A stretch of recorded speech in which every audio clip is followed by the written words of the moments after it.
देखिए, कश्मीर के नेताओं की भाषा अगर आप सुने, एंड आई कोट देम, वो यही कहते हैं कि जम्मू कश्मीर की डेमोग्राफी इस तरीके से मेंटेन रखनी है ताकि ये एक मुस्लिम मेजॉरिटी स्टेट रहे।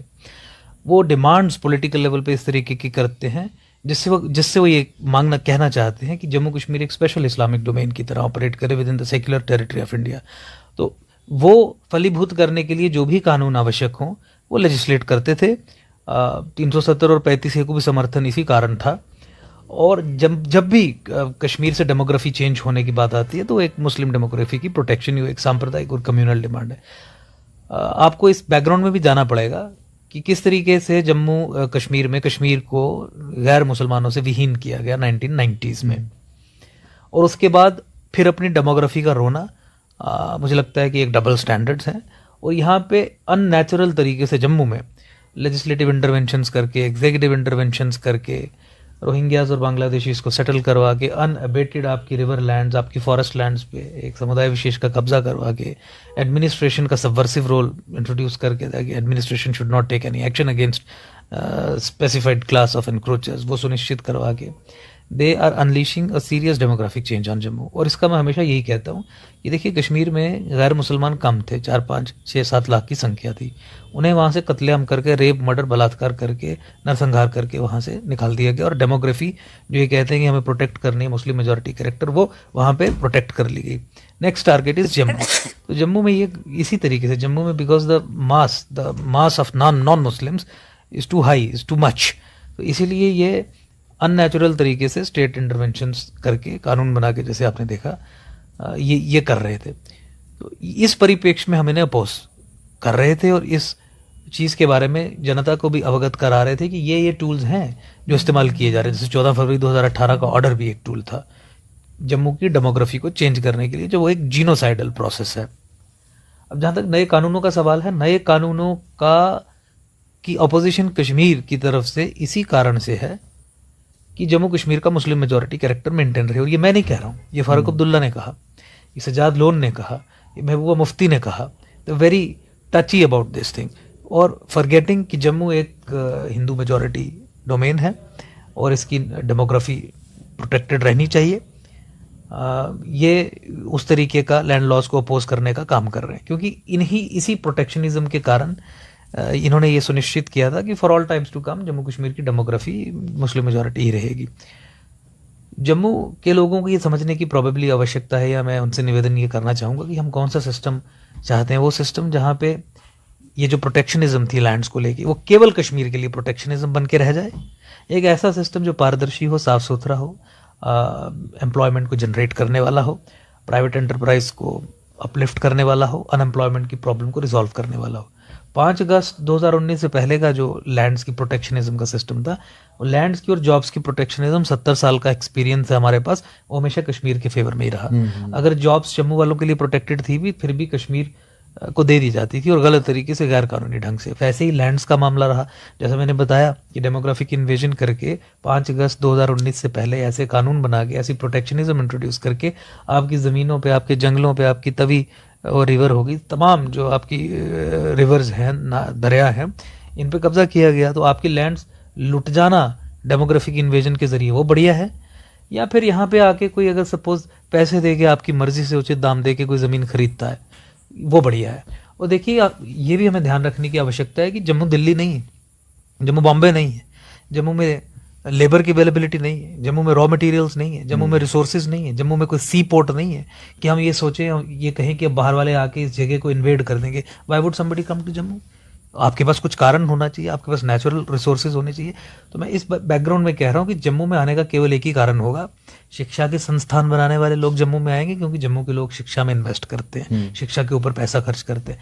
हेल्थ की यहाँ सिचुएशन बहुत क्राइसिस में है, तो जो प्राइवेट हॉस्पिटल्स हैं, अच्छे हॉस्पिटल्स हैं, हेल्थ के सेक्टर में इन्वेस्टमेंट्स यहाँ पे आएंगी। इंडस्ट्री, जो ग्रीन इंडस्ट्री जो है, वो यहाँ पे आएगी। तो अनएम्प्लॉयमेंट जो जम्मू का एक फिनोमिना है, देखिए, अनएम्प्लॉयमेंट के माध्यम से मैं ये को लेके मैं ये कहना चाहता हूँ कि अनएम्प्लॉयमेंट जो है वो पब्लिक सेक्टर और प्राइवेट सेक्टर दोनों मिलकर दूर करता है। पब्लिक सेक्टर यानी सरकारी नौकरियां, सरकारी नौकरियों की हिस्सेदारी 4 से 5% ही है टोटल एम्प्लॉयमेंट जनरेशन में। 92 से 95% प्राइवेट सेक्टर का योगदान रहता है, ऑर्गेनाइज्ड और अनऑर्गेनाइज्ड मिला के। तो अगर जम्मू हमेशा 70 साल से मार खा रहा था नौकरियां ना मिलने के कारण, तो अगर प्राइवेट इन्वेस्टमेंट जम्मू में बढ़ेगी तो जम्मू के युवा को ही नौकरी मिलेगी। अब डिबेट इस पे होनी चाहिए कि जो बाहर का व्यक्ति या यहाँ का भी व्यक्ति जो इन्वेस्टमेंट करे जम्मू में, हॉस्पिटल बनाए, स्कूल्स बनाए, ग्रीन इंडस्ट्री लाए, आईटी इंडस्ट्री लाए, वो जम्मू के लोगों को भी रिप्रेजेंटेशन दे इंडस्ट्री में। डिबेट और चर्चा इस पे होनी चाहिए कि कैसे आप वो सेफगार्ड्स इंट्रोड्यूस कर सकते हैं और कैसे ये सुनिश्चित कर सकते हैं कि जम्मू में अगर प्राइवेट इन्वेस्टमेंट आए तो जम्मू के लोगों को उसमें नौकरियां मिले, मैनेजरियल स्टाफ में हर तरीके से। इंजीनियर्स हैं हमारे बच्चे, एमबीएस हैं, डॉक्टर्स हैं, आपके प्रोफेसर्स हैं, हर तरीके से। और सबसे इंपॉर्टेंट चीज़, जम्मू में टूरिज्म का बहुत पोटेंशियल है और टूरिज्म केवल सरकार ही नहीं डेवलप कर सकती। प्राइवेट सेक्टर में प्राइवेट प्लेयर्स जो हैं वो टूरिस्ट स्थलों को डेवलप करने में बहुत बड़ा योगदान अपना देते हैं। तो टूरिज्म अगर डेवलप होगा तो लाखों की संख्या में लोगों को एम्प्लॉयमेंट भी मिलेगी। तो ओवरऑल अगर आप देखें, अगर इसे प्रैक्टिकली आप समझें, तो ये कश्मीर की कमर तोड़ने वाला कानून है, जम्मू को पॉलिटिकली और अदरवाइज भी एम्पावर करने वाला कानून है। जम्मू की अनएम्प्लॉयमेंट की समस्या इस कानून से सुलझ सकती है और जम्मू पे कोई खतरा नहीं है कि जम्मू का कोई कल्चर। देखिए बॉम्बे, मैंने कहा कि जम्मू बॉम्बे नहीं है, दिल्ली नहीं है, लेकिन बॉम्बे भी अगर आप देख लीजिए, अगर बॉम्बे भी जम्मू बन जाता है तो कोई बुरी बात नहीं है, क्योंकि बॉम्बे में अभी भी महाराष्ट्र का और मराठों का ही वर्चस्व है पॉलिटिकल। वहाँ सरकार गुजराती नहीं बना रहा है, वहाँ की ब्यूरोक्रेसी में मैक्सिमम रिप्रेजेंटेशन गुजराती या दिल्ली वालों की नहीं है, वो महाराष्ट्रियंस की है। तो इसीलिए ये केवल डराने के लिए कश्मीरी पॉलिटिशियंस और उनके माउथ पीसेस, जिनके पर्सनल निजी इंटरेस्ट पब्लिक इंटरेस्ट से काफ़ी ऊपर है, इस प्रोपेगेंडा को चला रहे हैं। सत्य पे कुछ भी आधारित नहीं है। आप मुझे बताइए, यूपी में बिहारी ब्यूरोक्रेसी चला रहे हैं? यूपी में भी तो सब जमीन खरीद सकते हैं, नौकरियां ले सकते हैं। यूपी की ब्यूरोक्रेसी में बिहारी हैं क्या? या बिहार की ब्यूरोक्रेसी में बंगाली है क्या? बिहार की ब्यूरोक्रेसी में बिहारी ही है। यूपी की ब्यूरोक्रेसी में यूपी वाला ही है। राजस्थान में क्या हरियाणा के लोग नौकरी करते हैं? तो देखिए, ये तथ्यों के आधार पर अगर आप जाएं, अगर आप सच्चाई पे जाएं, एनालिसिस करें, प्रॉपर एम्पिरिकल एविडेंस के आधार पे जाएं, you will come to know कि भाई this opening up is going to bring fortunes to the place. Kashmiri नेताओं को डोगरा आइडेंटिटी एक बार फिर से याद आना शुरू हो गया। महाराजा हरि सिंह जी एक बार फिर से याद आना शुरू हो चुके हैं। हालांकि काफी देर से जम्मू ये भी डिमांड कर रहा है कि रोहिंग्यास को यहाँ से बाहर निकाला जाए। रोहिंग्यास के लिए इनका सॉफ्ट कॉर्नर रहता है और आज जब बाहर से अगर लोग आएंगे यहाँ पर जमीन खरीदने तो तब इनको थोड़ी मतलब अभी परेशानी होनी शुरू हो चुकी है। नहीं, देखिए वो तो डबल स्टैंडर्ड्स इनके हैं। और मैंने जैसे कहा कि ये चूंकि अपने कम्युनल सेटअप के चलते ये डिमांड्स करते हैं, तो जम्मू में लोगों को बरगलाने की कोशिश करते हैं। रोहिंग्यास की सेटलमेंट उन्हें इसीलिए सपोर्ट करनी है या करवाना है जम्मू में, ताकि जम्मू की डेमोग्राफी को चेंज किया जाए। वो बाहर से कोई आके यहाँ पे ज़मीनें खरीदने के लिए कोई नहीं बैठा है यहाँ पे। कुछ मैंने जैसे बोला कि ये दिल्ली या मुंबई उस तरीके से नहीं है कि एकदम से कोई इन्फ्लक्स हो जाएगा और आपकी ज़मीनें नहीं बची। और आइडेंटिटी, मुझे बताइए, डोगरा आइडेंटिटी पे 70 साल से प्रहार कौन कर रहा था? हिंदुस्तान की कश्मीर। डोगरा कल्चर को, डोगरा आर्ट को, डोगरा हिस्ट्री को, डोगरा सिंबल्स को ह्यूमिलिएट किसने किया? खत्म किसने किया? तबाह किसने किया? डोगरी को किसने तबाह किया? यहाँ की सरकारों ने या हिंदुस्तान ने? देखिए, एक चीज़ समझने की आपको ज़रूरत है। कश्मीर कहता है जम्मू कश्मीर एक स्पेशल इस्लामिक डोमेन बन के रहना चाहिए with in the secular territory of India. 370 होना चाहिए ताकि हिंदुस्तान का संविधान मुस्लिम मेजॉरिटी एरिया में लागू ना हो। देखिए, एक मुस्लिम मेजॉरिटी डोमेन में different flavours of different religions को एग्जिस्ट नहीं कर सकते। एक हिंदू मेजॉरिटी पॉलिटी में different flavours of Sanatan Hinduism also और दूसरे रिलीजन्स भी वो को एग्जिस्ट कर सकते हैं। इतिहास में और दुनिया में हज़ारों आपको इसके तथ्य, हज़ारों आपको इसकी एग्जाम्पल्स जो हैं, इंस्टांसेस जो हैं, वो मिल जाएंगी।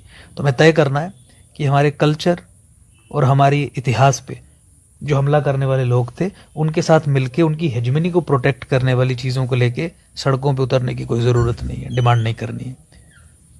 ये we need to remember. Sharma ji ने इस वीडियो में बताया है कि भाजपा, कांग्रेस सहित जम्मू कश्मीर की सभी पॉलिटिकल पार्टियों ने जम्मू कश्मीर को इस तरीके से पेश किया है कि देश को यह लगे कि जम्मू कश्मीर एक मुस्लिम स्टेट है तो वहाँ के नियम व राइट्स भारत से कुछ अलग होंगे।